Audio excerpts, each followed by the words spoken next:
เสริมทุนอาชีพมอบเงินปลอบขวัญยื่นคำร้องภายใน30 วันนางสาวสันติการวัฒนจันทร์รองโฆษกประจำสำนักนายกรัฐมนตรีเปิดเผยว่าภารกิจค้นหาความช่วยเหลือผู้ประสบภัยจากเหตุแผ่นดินไหวยังคงดำเนินการอย่างต่อเนื่องควบคู่กับการเยียวยาและสนับสนุนการซ่อมแซมที่อยู่อาศัยอย่างเร่งด่วนโดยทางกรุงเทพมหานครได้ดำเนินแนวทางให้ความช่วยเหลือพร้อมเปิดเงื่อนไขและขั้นตอนขอรับความช่วยเหลือครอบคลุมหลายด้านโดยการช่วยเหลือผู้ประสบภัยจากเหตุแผ่นดินไหวเป็นไปตามการประเมินของคณะกรรมการระดับพื้นที่ซึ่งเป็นหน่วยดำเนินการสำรวจและประเมินความเสียหายดังนี้ค่าวัสดุซ่อมแซมที่อยู่อาศัยจ่ายตามจริงหลังละไม่เกิน 49,500 บาทค่าที่พักอาศัยชั่วคราวหรือค่าเช่าบ้านจ่ายเฉพาะอาคารที่กรุงเทพมหานครประกาศระงับใช้และไม่ได้เข้าไปอยู่ในศูนย์พักพิงที่กรุงเทพมหานครจัดสรรเป็นเงินค่าเช่าบ้านเดือนละ 3,000 บาทไม่เกิน2 เดือนเป็นเงินไม่เกิน 6,000 บาทค่าจัดการศพผู้เสียชีวิตรายละ 29,700 บาทและกรณีผู้ประสบภัยที่เสียชีวิตเป็นหัวหน้าครอบครัวหรือผู้หารายได้หลักของครอบครัวให้เพิ่มครอบครัวละไม่เกิน 29,700 บาทค่าช่วยเหลือผู้บาดเจ็บกรณีบาดเจ็บสาหัสช่วยเหลือเบื้องต้นเป็นเงิน 4,000 บาทกรณีบาดเจ็บเป็นขั้นพิการช่วยเหลือเบื้องต้นเป็นเงิน 13,300 บาทเงินปลอบขวัญรายละ 2,300 บาทเงินทุนประกอบอาชีพครอบครัวละไม่เกิน 11,400 บาทผู้ประสบภัยที่ได้รับความเสียหายสามารถดาวน์โหลดแบบคำร้องได้ที่เว็บไซต์สำนักงานเขตทั้ง50 เขตภายใน30 วันนับแต่วันเกิดเหตุหรือเว็บไซต์ของกรุงเทพมหานครและยื่นเอกสารคำร้องพร้อมหลักฐานที่ฝ่ายปกครองของสำนักงานเขตศักดิ์สิทธิ์ประดับศิลป์รายงานขณะที่กรมอนามัยระบุญาติผู้เสียหายในอาคารถล่มกำลังใจดีมีสุขภาพแข็งแรงย้ำสภาพแวดล้อมโดยรวมยังปลอดภัยไม่ส่งผลกระทบต่อสุขภาพแต่ยังแนะนำให้สวมหน้ากากป้องกันฝุ่นเพื่อระวังผลกระทบระยะยาวแพทย์หญิงอัมพรเบญจพลพิทักษ์อธิบดีกรมอนามัยกล่าวว่าทีมเซิร์ชกรมอนามัยได้ลงพื้นที่ปฏิบัติการบริเวณศูนย์พักพิงชั่วคราวเหตุอาคารถล่มเขตจตุจักรกรุงเทพมหานครประเมินความเสี่ยงด้านอนามัยสิ่งแวดล้อมและสุขภาพของกลุ่มเจ้าหน้าที่ด้านการแพทย์และสาธารณสุขอาสาสมัครและญาติผู้สูญหายเบื้องต้นพบทุกคนยังคงมีกำลังใจที่ดีสุขภาพร่างกายแข็งแรงและสภาพแวดล้อมทั้งในและนอกอาคารเช่นฝุ่นละอองความหนาแน่นของการพักอาศัยการระบายอากาศรวมทั้งการจัดการด้านสุขาภิบาลทั่วไป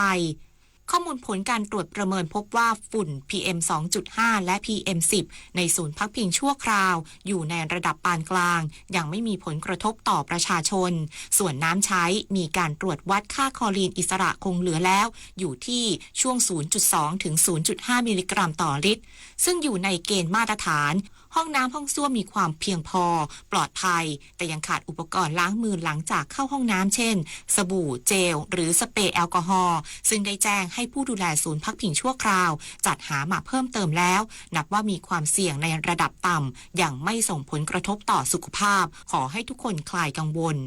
ณฤมลอุดมพรรายงานจบข่าวธราวุฒิวิชัยดิษฐ์อ่านรับฟังข่าวครั้งต่อไปเวลา 12 นาฬิกาครับติดตามข่าวที่นำเสนอไปแล้วได้ที่ www.thainews.prd.go.th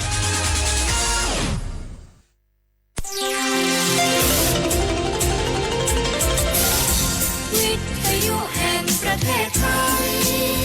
ให้ความรู้คู่ความสุข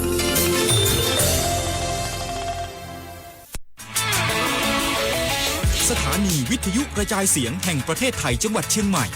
FM 93.25 เมกะเฮิรตซ์ผู้นำด้านข่าวสารในจังหวัดเชียงใหม่โดยเน้นการมีส่วนร่วมของภาครัฐภาคเอกชนและเครือข่ายภาคประชาชนในพื้นที่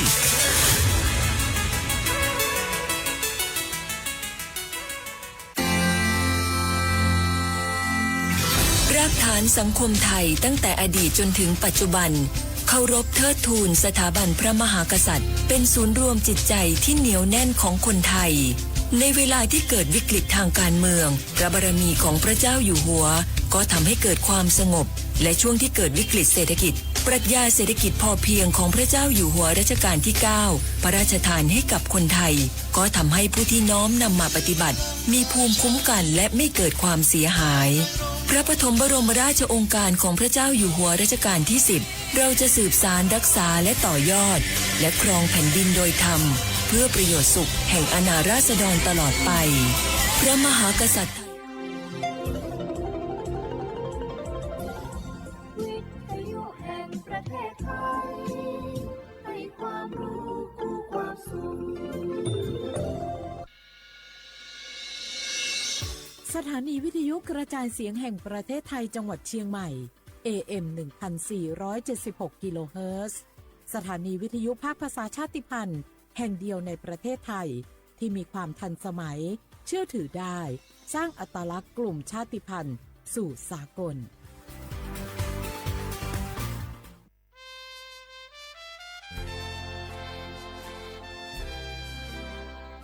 เกิดเป็นคนไทย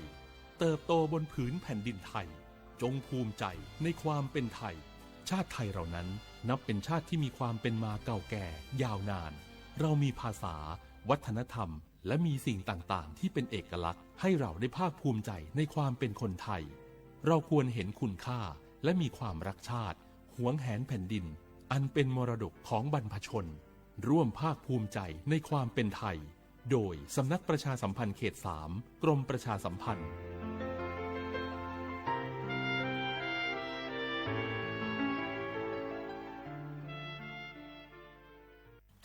บางคนเมื่ออยู่หลังพวงมาลัยก็กลายเป็นสิ่งนักซิ่งทันที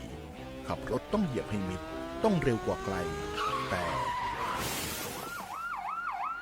ยิ่งขับเร็วอุบัติเหตุก็เกิดขึ้นได้เร็วเพียงเสี้ยววินาทีการขับรถเร็วเกินกว่ากฎหมายกำหนดก่อให้เกิดอุบัติเหตุทางท้องถนนมีผู้บาดเจ็บและเสียชีวิตเป็นอันดับต้นๆในแต่ละปี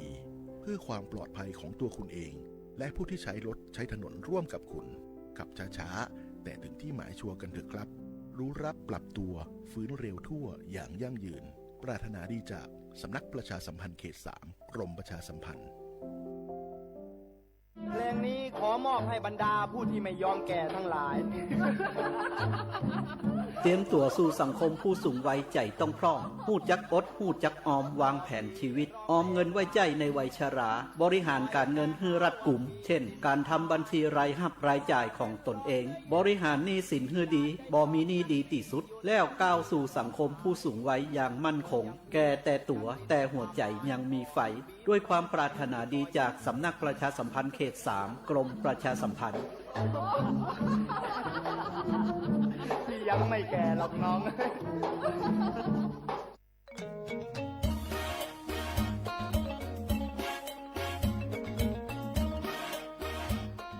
ลุงปีนี้ฝนแทบจะน้อยแหมแล้วนะครับแน่ผมแทบจะบ่รอดจะยังจะได้ดีแม่นแล้วพอเข้าหน้าแล้งน้ำก็น้อยจะอีกูปีเขาต้องเตรียมตัวกันให้ดีๆเนอ้อต้องเตรียมจะได้ครับลุงก็ขุดอ่างเก็บน้ำไว้ใจแถมบ่ปอปลูกผักปลูกไม้ที่ทนแล้งกับใจน้ำน้อยตัวอย่างถั่วดินกับมันสำปะหลังขอบคุณนักๆนะครับลุงผมจะลองแย่ตามที่ลุงบอกแล้วก็จะเริ่มปลูกพืชที่ใจน้ำน้อยตามที่ลุงบอกครับเตรียมพร้อมรับมือกับภัยแล้งเก็บน้ำใช้อย่างรู้คุณค่าและปลูกพืชที่ใช้น้ำน้อยเพื่ออนาคตที่ยั่งยืนสำนักประชาสัมพันธ์เขต 3 กรมประชาสัมพันธ์เกษตรกรบ่แน่บ่นอนบืดหายบืดดีพืชผลเฮามีบางครั้งบางทีราคาบ่แปร สถานการณ์ภัยคุกคามทางออนไลน์ภัยทางการเงินเป็นปัญหาที่น่าหนักใจไม่น้อยด้วยมิจฉาชีพมีวิวัฒนาการพัฒนารูปแบบกลลวงมาหลอกสารพัดรูปแบบโดยรูปแบบการหลอกลวงที่พบบ่อยได้แก่หลอกขายของออนไลน์สร้างเพจสร้างโปรไฟล์ปลอมเน้นโปรโมชั่นขายถูกเกินจริง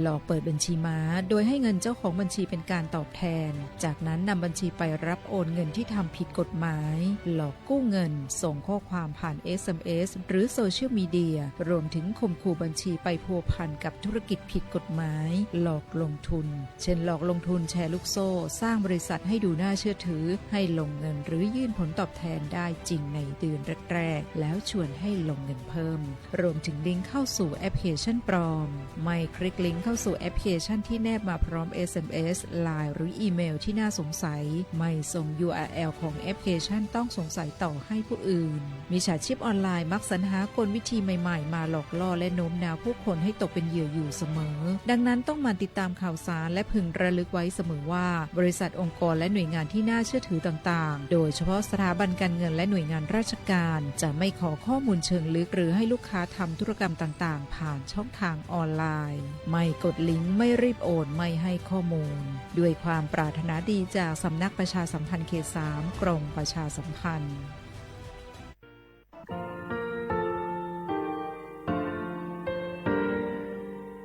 งาคือมีติปิเพกาวิเชแลงาคือติกาติฉือแลติเลเพกาวิมาเฮยาค่างาคือชอยาออตุคโลกาติเทวิออคือคาติผาคาชูโยอาชูโยวิโยกาคาเดติเลอติเกกาพุติลาวิทาปาโตงาคือชอยาอาสติกาวิโยงาคือออตุคโลออคือคากาติเทวิเวอีเวมาโกติยาลิเลทอกาอายิเวคาชเวเพวิโยอลักวงาคือออตุคโลออคือคากาติยายามาเตียลาวิโลโกงาคือชอยาทอกาอาสติมากาวิคาชูงาคือมีติปิเพกาวิเจแลงาคือติมูติฉติเพลอติกาลิเลอาชูโยเวออเวปุตาเวกันติภาคาเสติเกคาเดกากาติเทวิทัปาโตงาคือมีติปิฉกิเพลากาวิโยเชแลงาคือเทโจมคุคางาคือมียาถาตอกคปิลาตาเวปุราเวติเจเสนีเสหปามัชหปานิหิงาติเจออกขอทามัววิทยาลัยวิชาการศึกษาประสานมิตรโกเวออคโลจากเกรทาไทโจมคุโฮคางาคือมียาถาปิยาลาตาเวตอกคติพายโย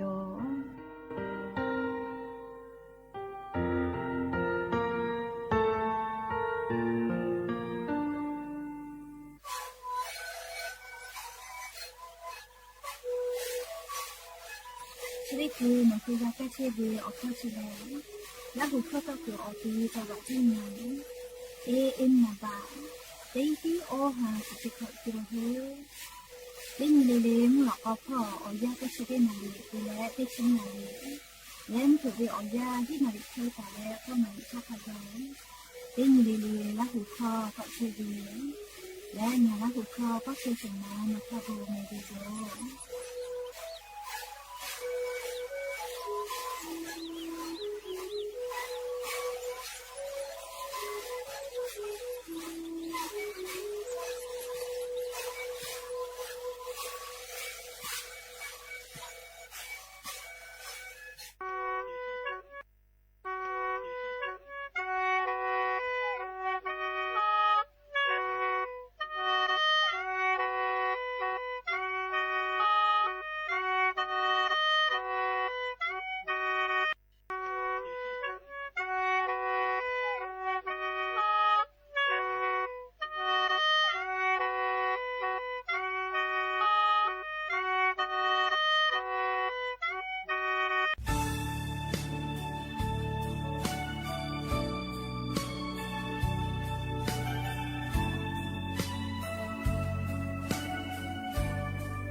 เยกาตาวิออยาอคลูฮาเลวิออยาอือคอออยาจอเวคาชูเลนิมาลูเลฮอวิออยากาจอตุโยเลชอยาเตกาเลเลกาจืเลฮาแต่คาชูเลเยกาคอกาอามาจอมาหอดาวิดอคามาชุดาวิติผาจาจอปื้อวิโยยาคาทอกาชอยาเลเตกาเลเลกาลีบีหลอจาวิดาเจ้าวิชอมาเฮกาอีกาญุกุจอวิทัปะตอเยกาเพกกาตัวอโปยุคาเลเลเตกาวิบะกาเพดาวิโยอบุดาจาวิโยยะนีมุลกอติปอทอกะดาจาวิอยะชอคโลงะคือติปอกอกะมีลาวิทัปะตออลอเปเตกาลิเลทะตะอุยอยาวิออคโลลาเซจาเลไรกะอบุดาจากวิออคโลหะยูลาวิโยแมหะวิอวิอนีลาหุยาขะพอเชพอโลเชตาเวคะคิเพเชเลนาเตกาลิเลทอกะจาเมดอเมซุเมกาเมฮาเลดอซาวิอญอฮาเพปิแมและยันยีเวอยาทอกาเชดิซอคโลแลสุญญติปอกอกะมีลาเปยันยีแลฮาปาซึขอนีอฮาปาอิพริฮาปาคโลยันยีสุญญแพวิโยและจะขอทอกานีฮีนีชงะขอสขอติญีเลเลมุลอกอเวอยาติชตินาลิตาแลสากุมุลอกอติชนาลิทักกายติญีเลเลงะฮืลาหุคอรายกาอบุดาจาวิทยุเรดิโอ AM ติฮิออหาสจิขอกิโลเฮิรตซ์ติไลพองะฮืลาหุข้อต่อไกเชวิโยเปิดท่ารายการยี่พ่อติพ่อ Facebook Fanpage สวทเชียงใหม่ AM 1476พ่อกะไลฟ์สดติดต่อไกเชวิโยอวิอนีละหุยาติพาลุลาเลติแกละหุคอพอนาเลนี่คือละหุชอเจตาโอกาปิดะไกแพวิโยติกาติไลค์ติกาติแชร์ติกาติคอมเมนต์กดไลค์กดแชร์ติและโอกาปิลาแพวิโยแม่และยันยิมหลอกกวิอยาโคโลทอกะยูเวลาตาวิอบุจอวิอเจติพาไลเจอไล่รออยู่เวลาตาวิโยแม่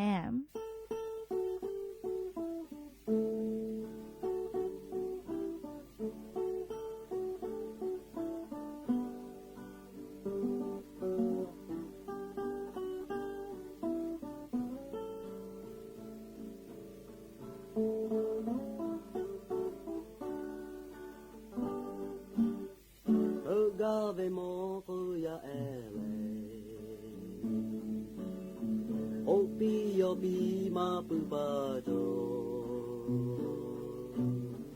มาฮองกะเบโทกูฮองไลโอเอโอปาทะยางฮอเวยาเอโฮโคกะกะเบโคโอปาโอเอฮึเตพาเลมาโจทจาชีจางาเลยูปีเลเบบีเวอุลาเลงากาเบโมทานาเองาปาฮูบุลาเวนาเองาปาเคงาจาฮา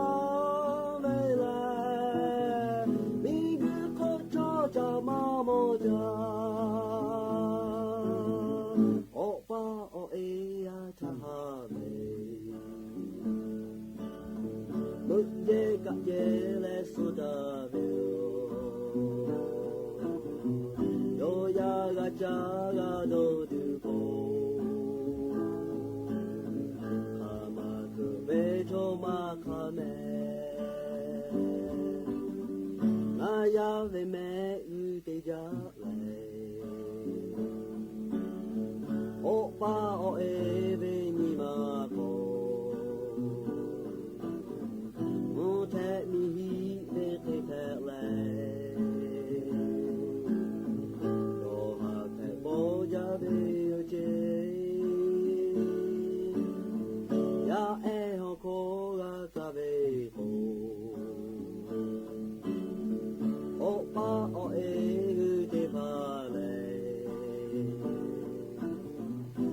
โจโจจาจีจางาเลยูปีเลเบบีเวอุลาเลงาฮกาเบโมทานาเองาปาฮูบุลาเว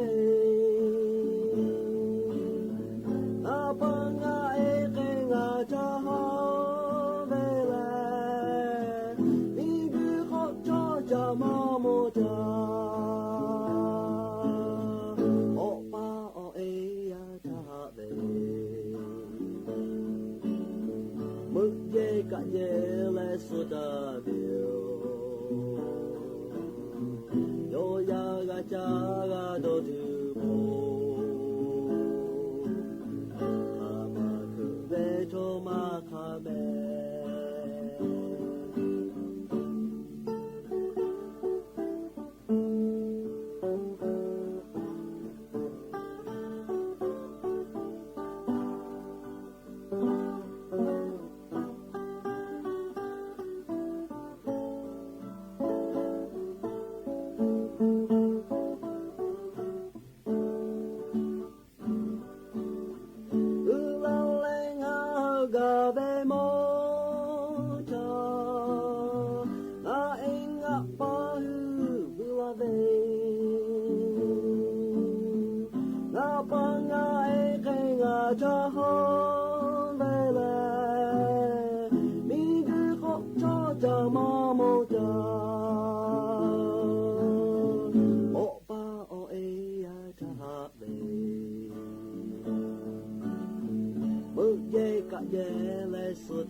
ก็จะแลเลอาจุยารัฐบาลผู้ดีแต่ตาเว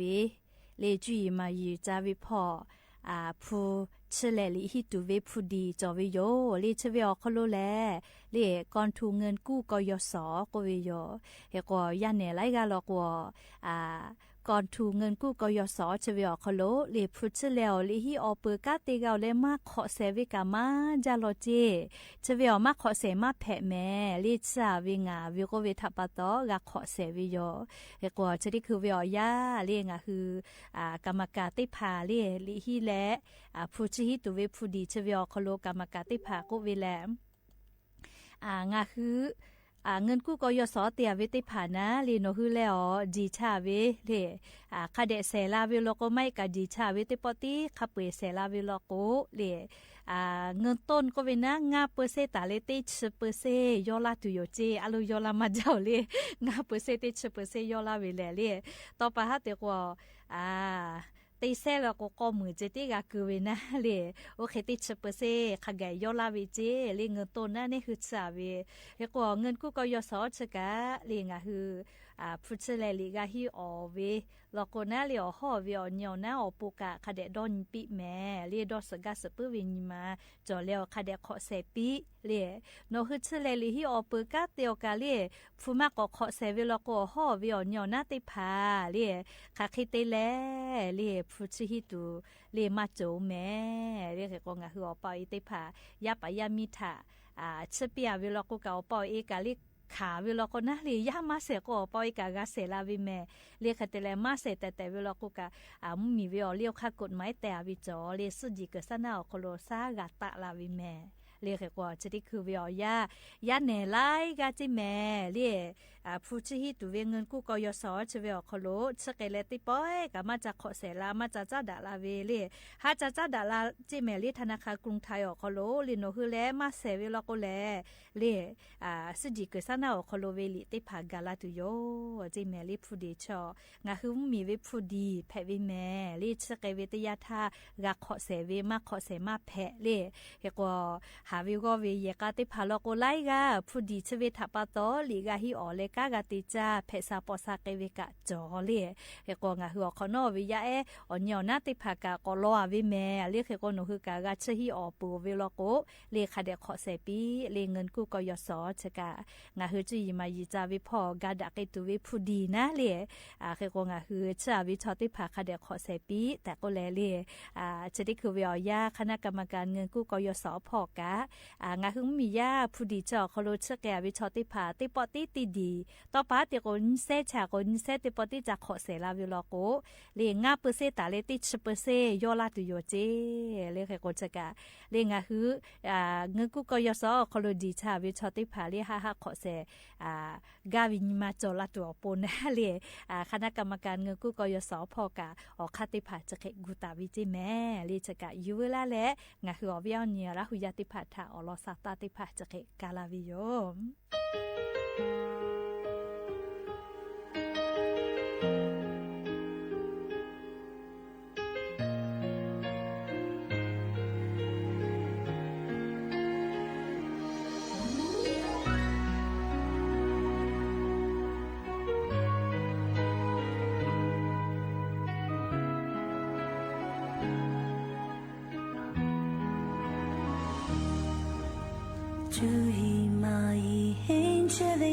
Oni ona te pau no huta oga o shapilaga no hu asha icheta juita khade hi me tini ga ko maga tu tu be ni ke kholo cho phe be jui mai ma cho ko la mola da la tu te maga me no pa no e po la ya khapwe o po pu be phe be khe chu cha he me do lo ke ga tu yo chu cha le u so pai have it tha pu ta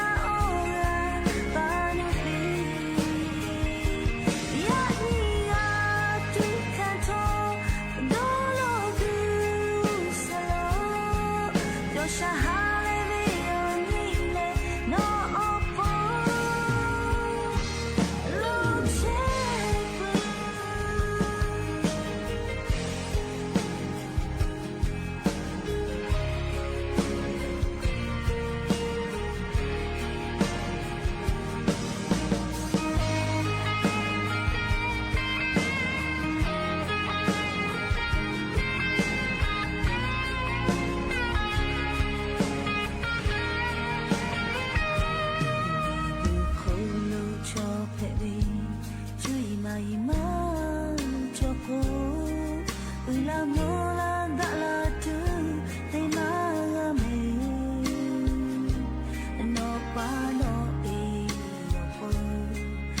hu ya khapwe yo po bu be pe be khi chu cha hi le do lo ke ga de yo chu cha le wo sa kai ha ve ta hu ta o ya ba nu pi ya ni ga tu kan to do lo ke wo sa lo yo sha ha le ve yo ni le no o po lo che pa do lo ke ga tu yo chu cha le wo sa kai ha ve ta hu ta o ya ba nu pi ya ni ya tu kan to do lo ke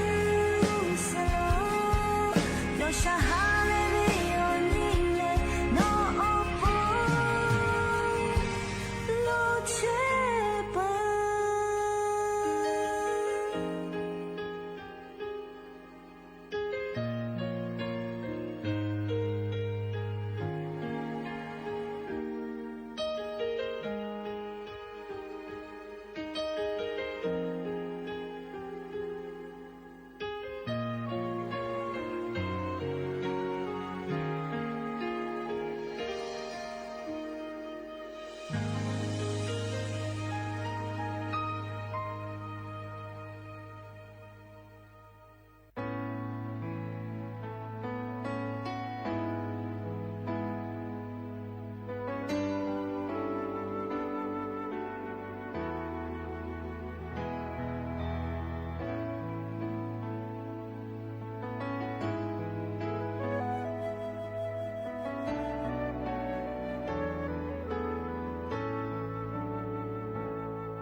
tia te je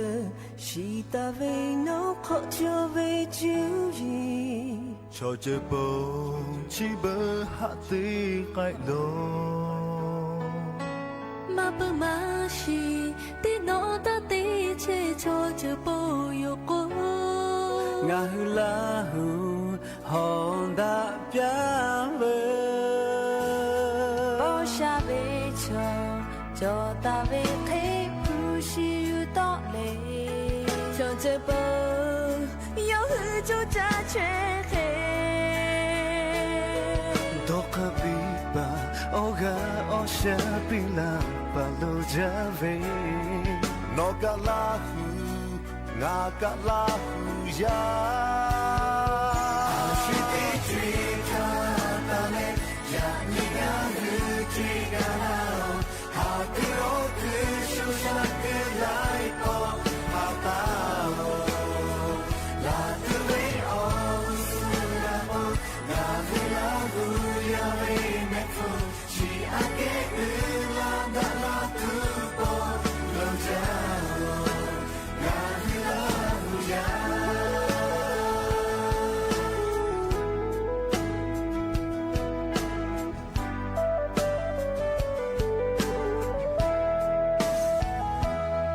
bo sha ve cho ta ve khe pu shi yu to le cho je bo yo hu chu cha che khe do ka pi ba o ga o sha pi la ba lo ja o no ka la hu nga ka la hu ya a shi ti ji ta ta le ya ni ga hu ji ga la ha ku o ku shu sha ku lai po ha ta o la ku ve o su la po na hu la hu ya ve me fu chi a ke u la da la tu po lo ja na hu la hu ya ha ku la ke te ga te pho ga pe da che le cho chu vi o ki o mo na hu phe pi ya yo te ya le te ya na ya da ga da pi ya le nga hu la hu ho da cho da pi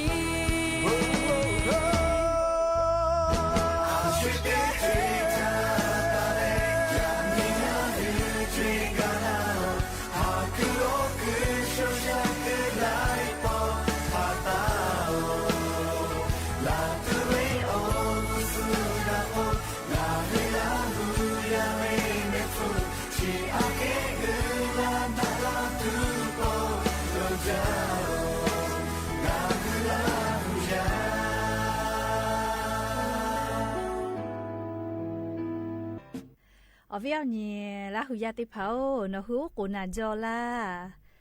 งาดอเวเลวกูนาวิเชเลปะฮาลุอยู่เลอาชูกะนอกางากานาจอดูดีโยเลอยากขานาเวนาจาเวลามาจาเวลาอุเวียเจกูดาวิเจติโยแม่คือก็ยานี้เชซาจอซาพอกะติเชเวมอสลาอุติผาสติกอปิลาเวแลอุกูนาวิชกะก็ตูจอวิจิแม่เลเนหัวตุกะเซลาเวอโคกะเลงาหัวตุกะพิการวิติผาแพกไอปื้วิเจอุกูนาวิทัปปะตอจะดาปะตอเลียวเวียวเนี่ยละหุยาติเผายานี้เชซาจอซาพอเวมอสลาหุโยคือซาตาปิลาตาเวคัสอุกูนาเวชติชินเจอเลงากูมาลาตุเวชได้ผ่านหัวตุคอโลแพเลนาวิทยาธาเลน่าจะยอกไกแลหาจาเตอินจิแม่อลโกติปปลโกเลมาจาจาวิกาโจเลจาจาวิกาโจลาเปือเจยาคาเลอนาเตยาเลกาตาเพเกหิทากาเลหะเตมอเลหะกะหะซาวิลโกนายตุเวเปเซโจมาวิเจมากานาจาตุเวติผาทากากาลากาวิเจเฮโกหะซาเลนายชิตุอปุกะกาลากาวิเจจราปตอเลียวเวียวเนี่ยละหุยาติผานหูกูนักเขจาวิชอติผาเลติแกเชียญญาเลติชนิยาจอวิจิแม่เลวกูนาจาเวเลชติชนิยาเพปุวิลโกมอสลาหูเกโลเกเลกาเตอินจอเวอลอติยาเลลาจลาฮาอุกูนาวิเจเลลาจลาฮาเชียเลกาติคติกาอุกูนาจาลาเวจะเคเลเพจอลาอุกูนาวิกาติกาเลติกานาวิมาชุดาเลยาคาลาจลาฮาเลเชดาเชจิกาติคติอุกูนาจาลาวิจะเคเพวิลโกเนหัวตุคอติเจเจปะฮาจอวิเจเอโกนาเชยอกะเลฮากาจาเตอินจอวิเจแม่เปือเลนี่ยาติยาเลอาสาติลากอคโลมาพูมาเพจอวิอุกูนาจาลจาวิขามากะไกเวเลจะเคติพาเลโนอาสาติลากอคโลมาเพจอเลจะเคจาเพปุวิลโกกะนาเชยอฮะเกเลหาจาเตอินจิแม่เซยาติยาเลงะคือชมออาสางาชขอคัวกาเปเวเลชมมลาพอเชวิโยนาเลงาชขอคัวแกละโกเฮโกอลอเปอาสางาชขอวิอยาวคลุกุนาเวเลอลอเปติปอจะเคจาเพปุวิทยาธาเลนาเชยอเกเลจาเตอินจิชอยาชอเลอาสางาชขอกาละโกงาหัวตุคโลกาติเชวิอเคอคาติผาไลจือกะเลียวยกะมวยเวกุมาเลียนี่คือชอยาวิอาสาคาสปีปาวิอเจติผาจอวิโยแม่เปือแลเลียวอยาติยางาฮือมาเลอานาเพอวิชอมาโกเล HIV อานาเพอเว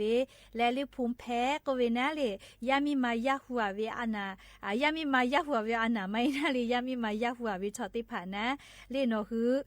ไปจอเลอุปติเหติผาเพจอและเลลาจลาฮาอุกุนาวิจะเคจอลาวิโลโกฮาจาเตอินเจมาเลอานาเพอวิชอกาลิอุกุนาจาลาโกอปุมาอุโนเนขอไตวิติผาจอลาปืวิเจเฮโกโลยอานาเพอวิชอติผากะเลอานาอปุมาอุโนเนขอโลไตวิจอปืวิเจแม่เลเฮโกโนฮืออานาจะได้ผาจอเลอลาจลาฮาอุกุนาจาวิติผาเพอลาวิโลโก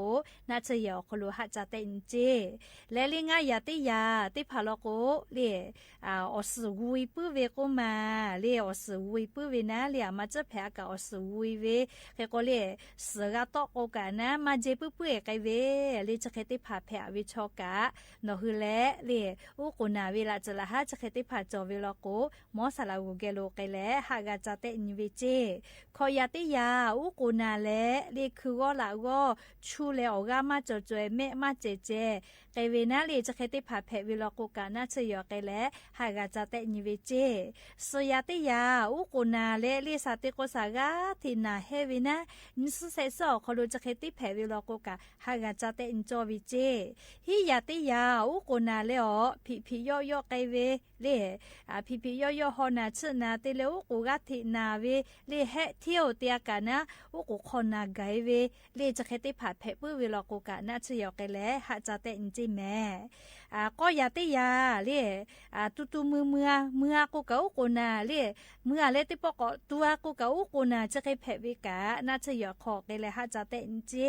เปื่อเลน่าจะคริเนียวสจาวุดวเลกะอุกูนาวิมาเควิลกูกะเลมอสลากูเกลไกและหาจาเตนเจและติชติยาลกูเลงะคืออตัวอสมูเวพอนะเลติหาสชอโคไตละกูอุโนเนอคโลอสจะปีลาวิเจ เลนะเชยอหากะเกวิโยเปือเลติชญิยาติยาเลอุโกนาจาเลญิมาวิเลมานอมาเทเกเวเลจะเคจอวิตยาทาเลนะเชยอเกเลหาจาเตอินจิแมเลชเวเลเลงะฮืออุโกนาเวมาซอมือเวเลโนฮือเลหะมาจากกูเลหะมาจากหะไซเวโลโกออตุกะเซลาวิจิแมเลติยายาโลโกต่อปะติโกอสตะจาวินะติหัสชอโคเกโกอุโนเนโกสจะปิอะลาโกเลงะฮือตุกะสลาเวไม่กะเลอามาพึกอามาพาเตเลโคพิกากะแพกไอลาวิโยเลเคโกโกนาวิเชกะมาซอมมือวิทยาทาเลนะเชยอเกเลมอสลาโกเกโลคาเดจาเตญิแมยาเซทางะกุลาปืเวติชญิยาชอโคโลโนโฮออตุโคโลติยายาจาเพปื้อแลมาซอมมือแลมาฟุมาเพจอเลเลจาตาเพลาวิโลโกกามอเกอเกเลดอกคาติผาจาโลเลเลมอสลาโกเกอคาเดเกเลจาเตญิแมแต่ก็แลอวิอเนียละหุยาติผาทาเชซาจอซาพ่อวิอลออยู่เวลาแลเลจะเคชลากาลาวิโยแม่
และยันยิมุลก็วิอยาสุลกะลาตุวิอลกะจะใครไม่จะได้โยติกาลีลิกะอะขอเทวิอขอโลลีเชซาจอซาฮาเลโดซาปิแมลิอบูจ้า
แชมเปี้ยนชิพ 2025 ทีมฟุตซอลหญิงทีมชาติไทยเปิดสนามเอาชนะทีมชาติอุซเบกิสถาน 3-0 เตรียมลงสนาม